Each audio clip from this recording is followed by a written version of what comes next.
अस्सलामुअलैकुम वरहमतुल्लाहि वबरकात। कैसे दोस्तों, उम्मीद है कि आप बहुत अच्छे होंगे और इंशाल्लाह खुश होंगे। आज का फिर वही मौजू मेरा है कि आज आपको मैं बताने वाला हूं, जो लोग इंडिया के अंदर पाकिस्तान या बांग्लादेश के अंदर बैठे हुए हैं, या जो लोग सऊदी आना चाह रहे हैं या नहीं आ रहे, या सिर्फ ये जानना चाहते हैं कि आज़ाद वीज़ा किसको बोला जाता है, आज़ाद वीज़ा होता क्या है, आज़ाद वीज़े का मकसद क्या है, ये आज़ाद वीज़े के फ़ायदे और आज़ाद वीज़े के नुकसान क्या होते हैं, या अंडर कफील के काम करने मज़ा आता है कि आज़ाद वीज़े पे काम करने में आपको मज़ा आता है। तो आज की जो वीडियो है, उस वीडियो में आपको ये पता लगने वाला है कि आज़ाद वीज़ा किसको कहते हैं। तो चलते हैं। तो उम्मीद है कि आप बहुत अच्छे होंगे। सबसे पहले यह है कि आज़ाद वीज़ा क्या कहा जाता है, कि आज़ाद वीज़ा नहीं होता। आज़ाद वीज़ा तो होता ही नहीं है, क्योंकि यहाँ पर जब आपका अकामा या आईडी बनती है तो वो किसी के नाम पर ही रजिस्टर्ड होती है। या वीज़ा जब निकलता है, जो इंडिया के अंदर आपको दिया जाता है, वहाँ पर एम्बेसी, सऊदी एम्बेसी के अंदर आपका पासपोर्ट जाता है, वहाँ पर वीज़ा स्टाम्प होता है। तो वो स्टाम्प वीज़ा जब होगा तो किसी के नाम का तो होगा, चाहे वो कंपनी का नाम का हो, चाहे पर्सनल वीज़ा हो, या किसी शेख या सऊदी के नाम का हो, या किसी का भी नाम का हो, लेकिन वीज़ा ज़रूर होता है। क्योंकि यहाँ पर जब आपको किसी को बुलाने के लिए यहाँ के गवर्नमेंट से हम या इजाज़त या हम इजाज़त मांगेंगे, अनुमति जिसको बोला जाता है हिंदी में, अनुमति जब लेंगे तो वहाँ पर एक सीरियल नंबर होता है, जो नेशनल नंबर होता है यहाँ सऊदी अरब का। तो वो एक सीरियल नंबर होता है जिसको हम कहा जाता है वीज़ा। तो उस सीरियल नंबर से रजिस्टर्ड होता है कि ये सीरियल नंबर का जो वीज़ा है, ये किस बंदे के नाम से निकाल रहा है, कौन सा बंदा और किस काम के लिए निकाल रहा है। तो वो वीज़ा निकलता है, तभी वहाँ से इंडिया, पाकिस्तान या बांग्लादेश से बंदा सऊदी अरब आएगा। उससे पहले नहीं आ सकता। अगर वीज़ा स्टाम्प नहीं होगा तो बंदा कैसे आएगा? ऐसे ही आ सकता है, बिगाड़ वीज़े के नहीं आ सकता। तो मैं आपको बताना चाहूँगा, एक आज़ाद वीज़ा इसको बोला जाता है। वो आज़ाद वीज़ा ऐसा होता है कि सऊदी अरब के अंदर बहुत सारे ऐसे सऊदी हैं जो अपनी आईडी पे बंदों को बुलाते हैं, लेकिन बुलाने से पहले जो बंदा आपको यहाँ का बंदा बुला रहा होगा ना, तो वो रिश्तेदार या कोई भी आपको वीज़ा, जैसे इंडिया में के अंदर आपको कोई दे रहा है आज़ाद वीज़ा, तो उसका बंदा यहाँ पर ज़रूर होता है। या उससे कॉन्टेक्ट होता है, ऑनलाइन कॉन्ट्रैक्ट हो या कैसी भी हो, कुछ ना कुछ ऐसा होता है कि वो एक सऊदी से बात करते हैं, सऊदी से ये कहते हैं कि हमें एक वीज़ा चाहिए, और वो बंदा आएगा, वो काम अपना करेगा। लेकिन उससे इत्तेफाक होता है सऊदी से कि आप हमको वीज़ा दीजिए, हम आपको मंथली 500 रियाल, 400 रियाल या 600 रियाल मंथली आपको देंगे। समझते हो?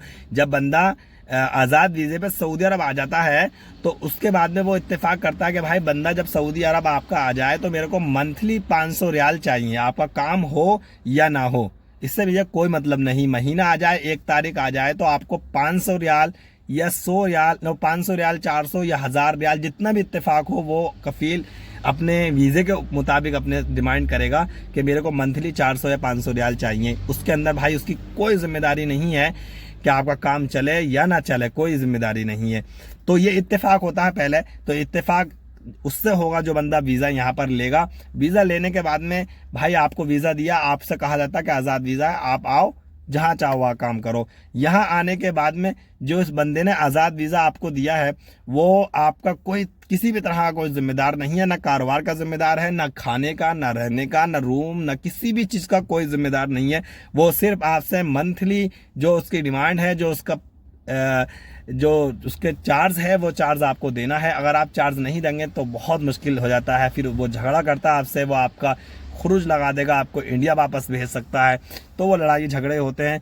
लेकिन मसला यही होता है कि आज़ाद वीज़ा आने के बाद में सबसे बड़ा मसला ये होता है कि यार यहाँ पर रूम का मसला होता है, रहने का, इसके बाद खाने का मसला होता है। सबसे बड़ा मसला होता है ड्यूटी, यानी जॉब आपको करना क्या है, आपको यहाँ रहने के लिए करना क्या है, आपका अकामा कौन बनाएगा, आपका अकामे की फ़ीस कौन भरेगा, आपको लाइसेंस बनवाना है तो लाइसेंस कैसे बनेगा, कहाँ बनेगा, लाइसेंस का क्या प्रोसीजर होता है, कितने में लाइसेंस बनता है। ये सारी जिम्मेदारी जो होती है, आज़ाद वीज़ा वाला बंदा जो इंडिया से यहाँ पर आता है ना, पाकिस्तान या बांग्लादेश से, वो खुद जिम्मेदारी उठाता है।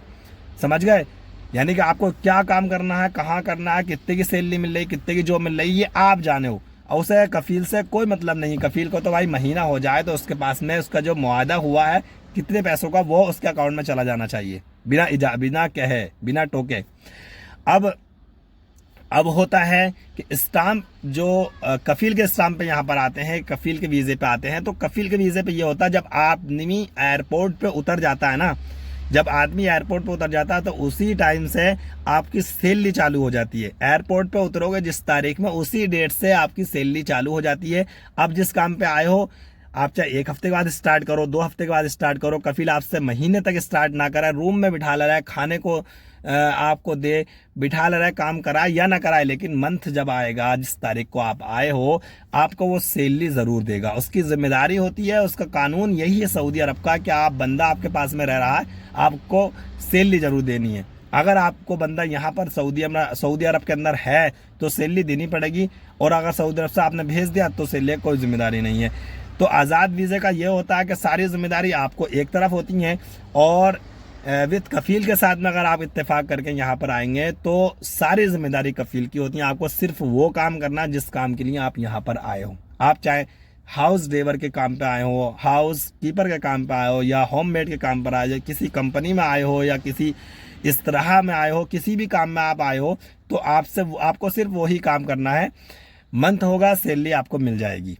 तो मेरी राय यह है कि अगर आपका कोई रिश्तेदार जानने वाला हो तभी आप आज़ाद वीज़ा यहाँ पर लें और आज़ाद वीज़े पे आएँ, और नहीं है तो यही है मेरी राय कि अच्छी कंपनी या अच्छा कफील देख के कोई हाउस ड्राइवर या किसी भी काम पे यहाँ पर आ जाएं ताकि आपको परेशानी ना हो। तो उम्मीद है कि आपको ये वीडियो के जरिए कुछ ना कुछ समझ में ज़रूर आया होगा। आपको अगर वीडियो अच्छी लगी है तो कमेंट करके ज़रूर बताएँ, और सऊदी अरब में जितने भी लोग हैं हमारे, सबको हमारी तरफ से रमज़ान मुबारक की बहुत सारी ढेर सारी मुबारकबाद। इंशाल्लाह ईद आने वाली है, ईद का भी इंशाल्लाह आपको ब्लॉग ज़रूर दिखाएंगे।